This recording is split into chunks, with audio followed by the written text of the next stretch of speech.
¿Cómo lidia un cristiano con el pecado persistente? Bueno, primero que nada debemos entender que si una persona es cristiana, su corazón ha sido regenerado, ha recibido vida, ha recibido un corazón nuevo y además el Espíritu Santo mora en ella. Por lo tanto, un cristiano experimentará cambios, transformaciones, crecerán en conformidad con Cristo. Sin embargo, al mismo tiempo, nunca estaremos libres de pecado en este lado del cielo. Quiero que veamos primera de Juan capítulo 1. Juan dice, versículo 8, si decimos que no tenemos pecado, nos engañamos a nosotros mismos y la verdad no está en nosotros. Una de las cosas más evidentes de un cristiano no es que sea libre de pecado, sino que reconoce el pecado en su vida. Y cuando ven ese pecado, lo confiesan. Muchas veces no vemos lo extraordinario que es. Vivimos en un mundo que peca constantemente contra Dios, y sin embargo muy pocas personas reconocen su pecado, asumen la responsabilidad, lo confiesan y se lamentan por él. Así que cuando ves a una persona que ha profesado fe en Cristo haciendo estas cosas, es evidente que realmente lo ha conocido. Verán, un cristiano pecará menos, pero no estará libre de pecado. Pero cuando peca, le causa tristeza en el corazón, lo lleva al arrepentimiento y a la confesión de ese pecado. Él dice, si decimos que no tenemos pecado, nos engañamos a nosotros mismos y la verdad no está en nosotros. Muchas veces cuando predico en una iglesia ocurre lo mismo. Quizás predique en una iglesia sobre el pecado o sobre la necesidad de ser santos. A veces el Espíritu de Dios obrará y mucha gente se sentirá quebrantada por su pecado. Y lo inusual es esto. Quienes suelen ser más piadosos, sinceros y devotos en la iglesia son los más quebrantados por su pecado, mientras que quienes muestran pocas señales u evidencias de haber nacido de nuevo se quedan sentados como si no tuvieran idea. Y lo que vemos es la obra del Espíritu de Dios en el pueblo de Dios y la ausencia de esa obra en quienes profesan fe en Cristo, pero realmente no lo conocen. Ahora bien, Él dice esto en el versículo 9. Si confesamos nuestros pecados, Él es fiel y justo para perdonarnos nuestros pecados y limpiarnos de toda maldad. Cuando el creyente peca, debe confesar su pecado, alejarse de él y pedir perdón. Ahora bien, ¿qué es la confesión? Literalmente en griego, confesión es homologeo y significa decir lo mismo. Así que si soy cristiano y estudio la palabra de Dios y leo la Biblia, un día el Señor me convence de pecado. O digamos que un hermano en Cristo que me ama profundamente ve que no estoy viviendo como debo y me habla de mi pecado. Y sé que viene de Dios. Está usando las Escrituras. Es realmente cierto. He pecado. Cuando Dios me lo dice a través de su palabra, o por la instrucción de otro creyente, o de alguna otra manera, cuando Dios me dice que he pecado, cuando me habla. Has pecado, Pablo. Fuiste impaciente. Confesar no es solo decir lo siento. Confesar es decir lo mismo. Cuando Dios dice, Pablo ha sido impaciente. Confesar es cuando yo digo, Señor, estoy de acuerdo contigo con respecto a mi pecado. Dices, he sido impaciente. Tienes razón, he sido impaciente. Eso es confesar y luego pedir perdón. Perdóneme por mi impaciencia. Vemos aquí que aunque un creyente se transforme y siga transformándose, experimentará un cambio y se conformará a Cristo. Seguiremos teniendo que lidiar con el pecado en nuestras vidas. Ojalá disminuya mucho a medida que crezcamos, pero estará presente y tendremos que lidiar con él mediante el quebrantamiento y la confesión, reconociendo que lo que Dios dice de nosotros es verdad y confesándolo. Ahora, permítame llevarlos a otro texto que es muy importante, muy importante. En el Salmo 119:11, David dice, en mi corazón he guardado tu palabra para no pecar contra ti. ¿Cómo podemos crecer en conformidad con Cristo? ¿Cómo podemos pecar menos? Bueno, una de las cosas esenciales que necesitamos está aquí, en el versículo 11, la palabra de Dios. Mira lo que dice, he atesorado tu palabra en mi corazón para no pecar contra ti. Si estás escuchando esto, déjame hacerte una pregunta. ¿Cuánto tiempo dedicas a la palabra de Dios? ¿Cuánto tiempo dedicas a leerla, estudiarla, memorizarla y meditar en ella? La mayoría de las personas, al escuchar esta pregunta, se rinden y reconocen que no es suficiente. Algunos incluso casi no lo son. Esta es una de las razones por las que tenemos tan poco poder sobre el pecado. Pasamos tan poco tiempo en la palabra de Dios. ¿Sabes? No puedes saltarte el desayuno sin que empiece a darte hambre.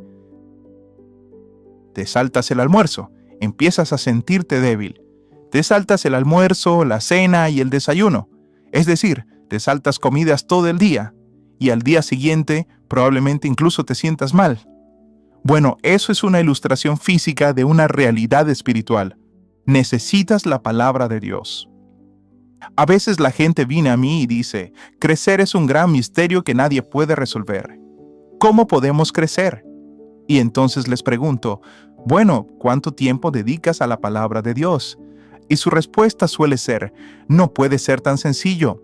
Muéstrame algún truco o alguna clave para el crecimiento espiritual. Y digo, lo intento. Necesitas dedicar tiempo a la palabra de Dios. Ahora, mira lo que dice de nuevo. He atesorado tu palabra en mi corazón para no pecar contra ti. Ahora cambiémoslo un poco. No he atesorado tu palabra en mi corazón para no pecar contra ti. ¿Lo ves? Funciona en ambos sentidos.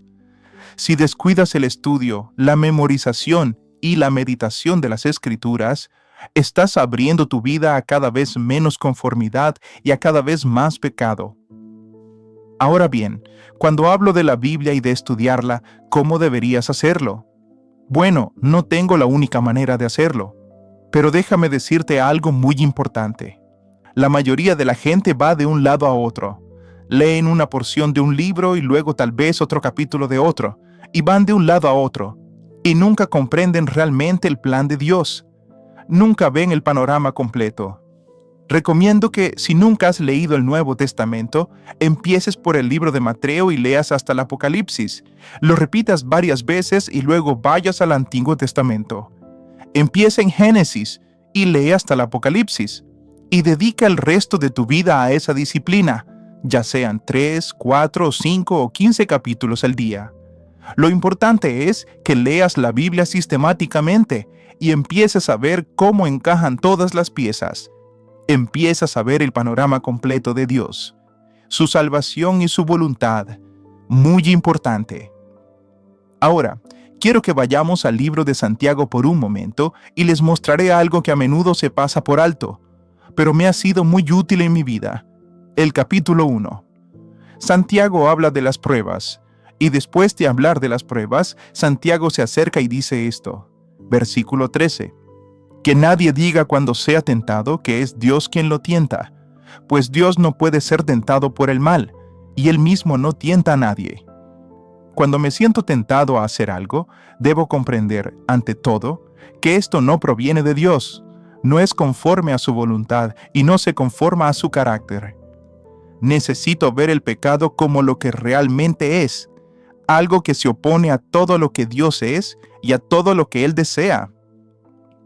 No es un simple error, es hostilidad, es enemistad, es una lucha contra Dios y su propósito en mi vida. Por eso necesito reconocer el pecado como lo que es. No viene de Dios. Y cuando vivo en este mundo y alguien me pide hacer algo, o si existe la posibilidad de hacerlo aquí, lo considero a la luz de las Escrituras y me doy cuenta de que no es algo que Dios querría que hiciera. Necesito reconocer que esto no viene de Dios. Soy hijo de Dios y no debería tener nada que ver con esto. No hay nada. No tenemos comunión, ni tregua, ni unidad con la oscuridad, con el pecado, con el diablo. Así que reconoce cuando viene la tentación. No es de Dios y debe ser rechazada. Ahora el versículo 14 dice, pero cada uno es tentado cuando es arrastrado y seducido por su propia concupiscencia. Ahora bien, cuando una tentación llega y entra en tu mente, haz esto o mira aquí, eso no es pecado. Es una tentación. No es pecado. Se convierte en pecado cuando te entregas a ella. Cuando te entregas a ella, Cuando te dedicas a hacer precisamente eso, ahí es cuando se convierte en pecado.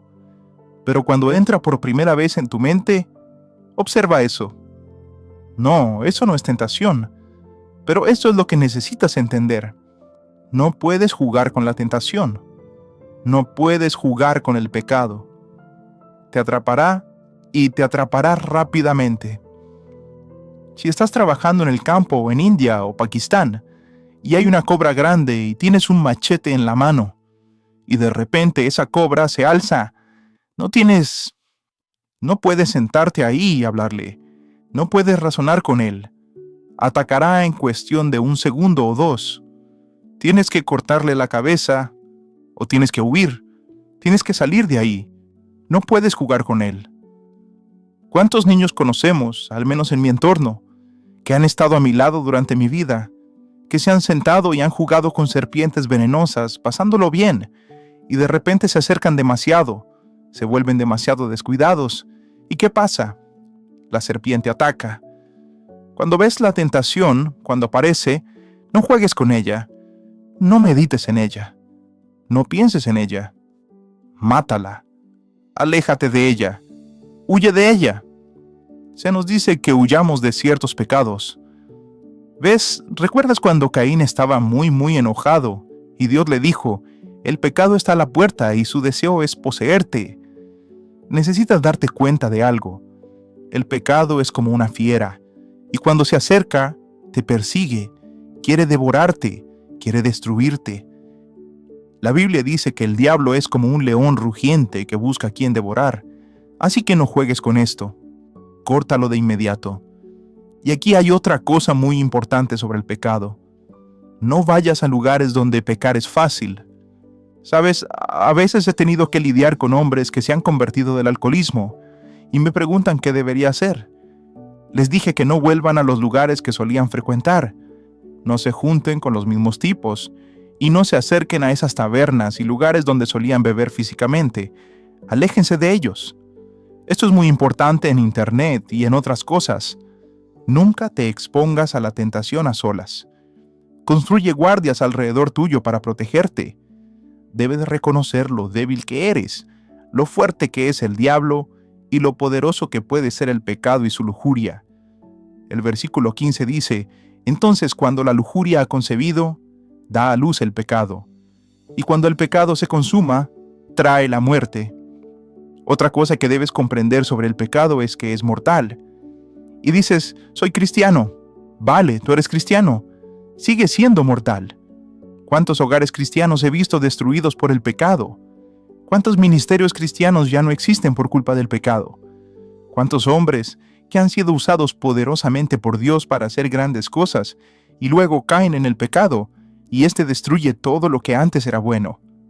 El pecado es mortal, es monstruoso, debes temerlo, debes huir de él. Ahora bien, el versículo 16 es la parte importante para lidiar con la tentación. No te dejes engañar, amado hermano, pues toda buena dádiva, todo don perfecto desciende de lo alto, del Padre de las luces, en quien no hay mudanza ni sombra de variación. Ahora bien, ¿qué más debes reconocer? Cuando llegue la tentación, no te dejes engañar sobre la bondad de Dios. ¿Lo ves? En el jardín, esa fue una de las primeras cosas que hizo el diablo. Cuando el diablo tentó a Eva, intentó hacerla creer que Dios no era bueno, que Dios le había prohibido comer de todos los árboles del jardín. Eso no era cierto, y entonces el diablo básicamente siempre te hará pensar, bueno, Dios no te va a ayudar. Dios no va a satisfacer esta necesidad, así que necesitas sucumbir a esta tentación.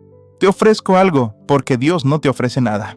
Y debes darte cuenta de que cuando llegue la tentación, no voy a aferrarme a ella. ¿Por qué? Porque Dios es bueno y tiene algo mejor para mí, especialmente cuando les digo esto a los jóvenes solteros. Les digo, saben, existen estas tentaciones y estas oportunidades de cometer inmoralidades, fornicaciones y otras cosas. Y son muy fuertes al ver cosas en internet, muy fuertes, muy malas y muy dañinas para el alma. Pero cuando aparecen esas tentaciones, ¿qué debes hacer?